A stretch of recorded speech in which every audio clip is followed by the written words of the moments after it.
Welcome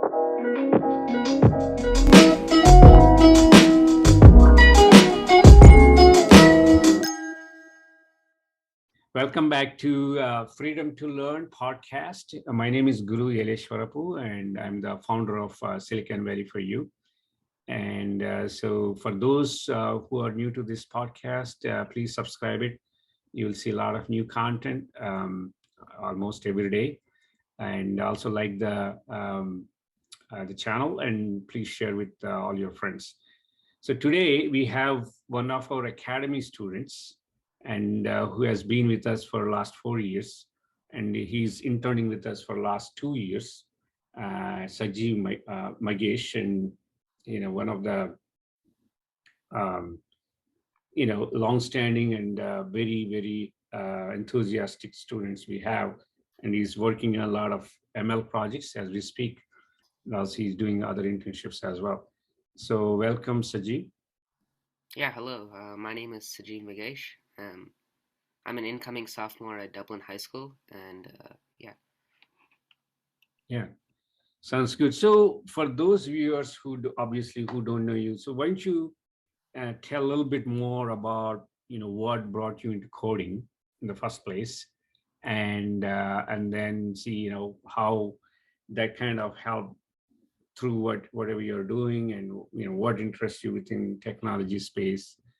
Just just talk about it, and then we'll go from there. So yeah, I started learning coding when I was in fourth grade, and at first I thought coding was sort of a boring job. Um, it wouldn't be that fun. But as soon as I started programming and creating things, I realized the power I have with programming, and I found it like really fun immediately. And I think the turning point for me was a project I built with my Raspberry Pi. Uh, It was a robotic car and an automated garage system with multiple sensors, and I realized that all my programming knowledge could actually be applied to the real world and could be used to build fun and helpful projects. Yeah, fantastic. So on that note, right, you've been with us with Silicon Valley for you for the last 4 years, and you're also doing internships. Yes, just speak to that and see, tell the viewers how that's helping you to sort of apply everything you've been learning. Yeah, so SV4U has helped me a lot because I've learned like all kinds of new skills like Angular and Ionic to build like new like mobile apps, as well as machine learning, and it's really up my game, I guess, as it taught me like so many new skills that is like hot in the market that I can use to help others. Yeah. So here's, I always say this, right? So my passion behind this program is to make students perceive this whole technology or coding as a life skill, a fun thing to do, rather than at another subject. You know what I mean? So you guys already dealing with so many subjects, a lot of exams, a lot of scores, GPAs, AP this, AP that, and then SATs. So I don't want to add one more thing to the list and say, oh, by the way, you also have to do coding. So do you consider coding as a life skill, or is it something that fun that you want to do for the rest of your life? Or you treat this as a subject that you have to just deal with it? I think coding is one of those topics that I think is really fun. It's one of my hobbies. Unlike school subjects where you have to like do it, coding is something which is really fun to do in my free time. Like just build anything you want, and yeah.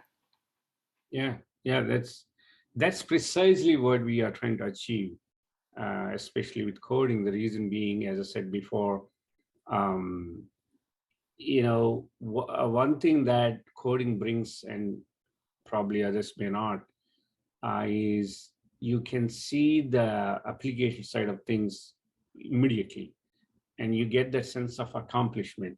Simply put, for instance, if you learn HTML, CSS, JavaScript, Ionic framework, and whole 9 yards. When you're learning HTML, you say, "Hey, print my name," and it prints on a web page. It's right there.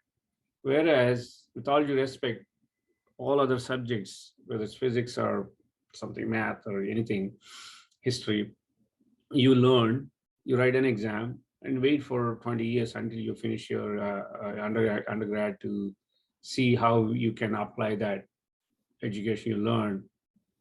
So that's a long way to see the final product of what you learn. And sometimes you forget, sometimes you lose interest, sometimes many things can happen. So, and that's the other important piece is you learn when you apply. Yeah. In my humble opinion, if you don't apply, you're not learning. That's as simple as that. So for instance, we had a conversation this afternoon about machine learning. Yeah. Certain things that you're doing, if you're not doing, you'll never encounter those. If you don't encounter those, you're not learning. Especially in software, if everything works, you're not learning. Yeah, You exactly. learn when things don't work. So yeah, with that backdrop, so I know so let's say, I mean, I know you're still, I believe you're in 10th grade, right? You're going to 11th or you're going to 10th. I'm going to 10th, yeah. Okay, you're going to 10th. So what do you like to do in your college? Yeah, so in college, most likely I would want to pursue computer science, uh, maybe something related to like machine learning. And that's why I think right now it's important foundation to build all the skills I need in programming so that once I go to college, I can apply and also learn new skills. And also, college can be a platform for me to up my skills for later in my life also. Uh, so after college, I would want to like either start a company to help the environment because I think the environment is one of the biggest problems we're going to be facing in the next like decade or so. So we have to find solutions, either using tech or any other solutions that can help solve environmental problems. So yeah, that's what Fantastic. I'm after. Yeah. Yeah. So you should keep following Elon Musk, so he's also trying to do, at least he's, hopefully you guys get a better systems out there by the time you get to the world. Um, and yeah, definitely there are a lot of causes out there. The cool thing about technology is that you can pretty much help any cause, more or less. Yeah. Exactly. And especially with AI, even if you want to help in medical, so let's say if you want to help curing cause, I mean, cancer or any disease for that matter, so you can collect the data, or crunch the data, or come up with all kinds of different models to help medical practitioners to identify the real problem, things like that. So in that sense, that's why I always preach to all the parents and students that regardless of what you want to do in life, technology is going to come handy and for your generation of people. Yeah. Exactly. So I just want to talk a little bit about school education, right? Now you have, one of the things I can see in you that maybe other kids of your age probably don't know yet is you have a clarity. You want to be in tech, you want to be in AI, you want to help with the environmental issues out there.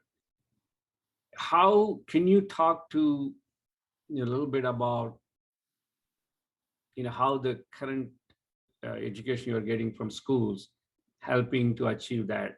First of all, is it helping? If it's helping, what it is? If it's not helping, maybe can you say, okay, if I wish I had this, if I had this, I would have learned more about what I want to do in life. So yeah, school it teaches a variety of subjects and teaches you everything you need for your foundation. And I think it's really helpful in that standpoint. And they are teaching a lot in different areas because for each person it should apply in different areas. So if someone's going into art, they'll like the art classes.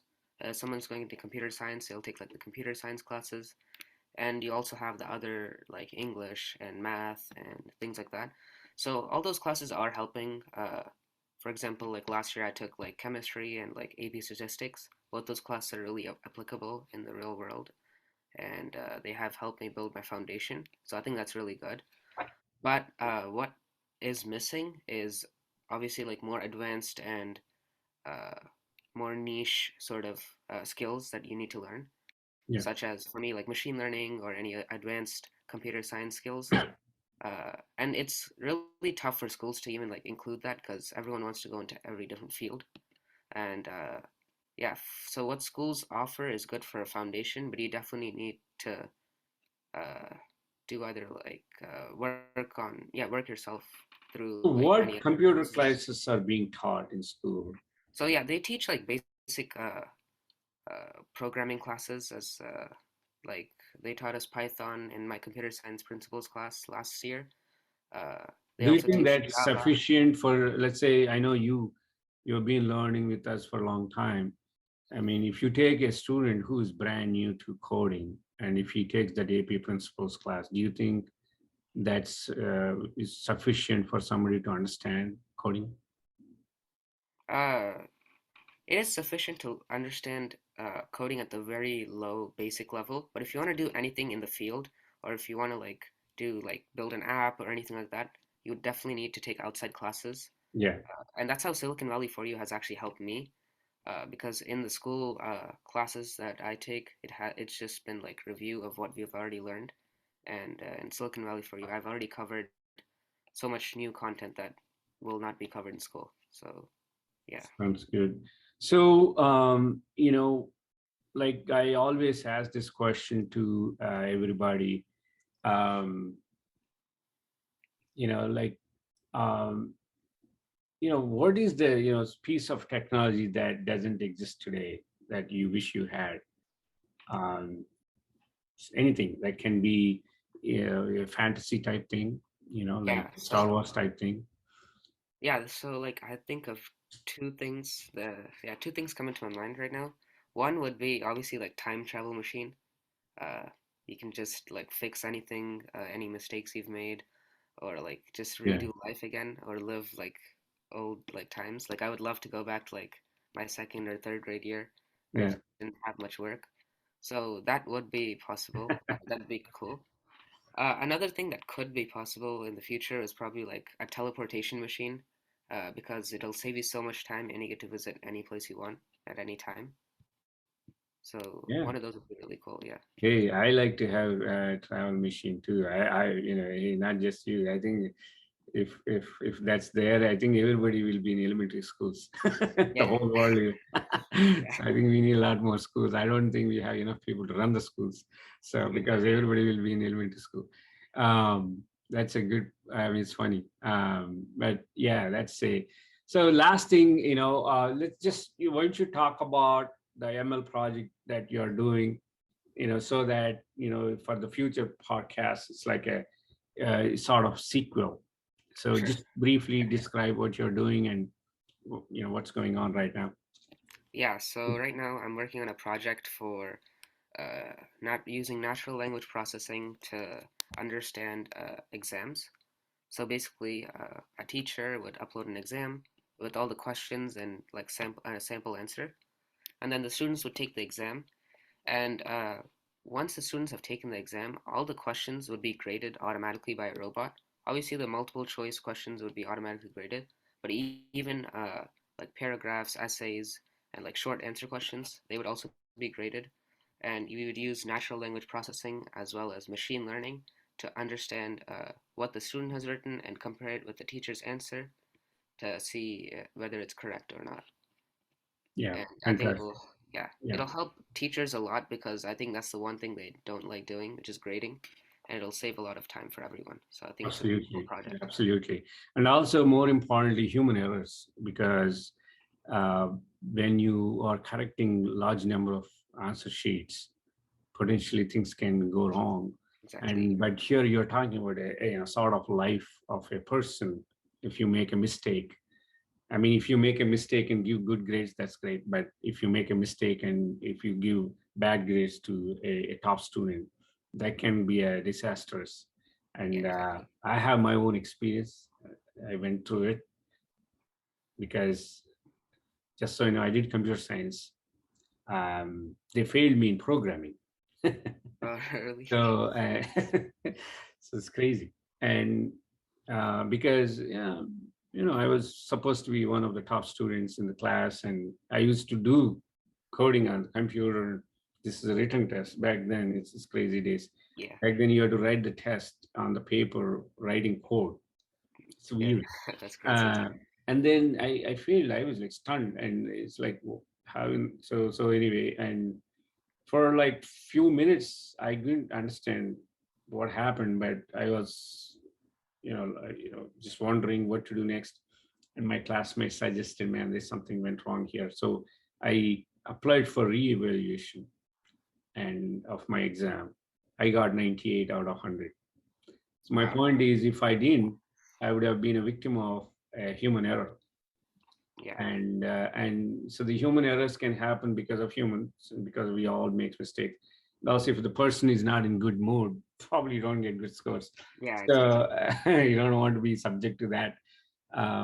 That's why we are trying to build the AI based platform that can just evaluate, and it a person can still eyeball it and make sure that certain things that, if the person needs to be paid attention to, they can still look at it, but for most part, the platform will take care of evaluation. So I think that's a great project. I think you guys are on the right track. And so we have now, excuse me, project manager, everything. So I think it should,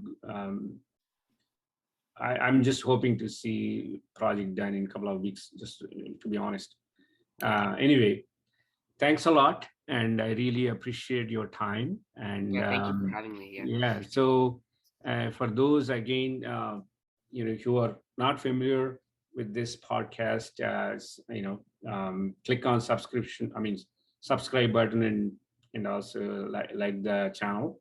And we'll do the sequel podcast where Sajeev is going to explain some of the projects he has been working on. And yeah, thanks a lot. yep. Thank you.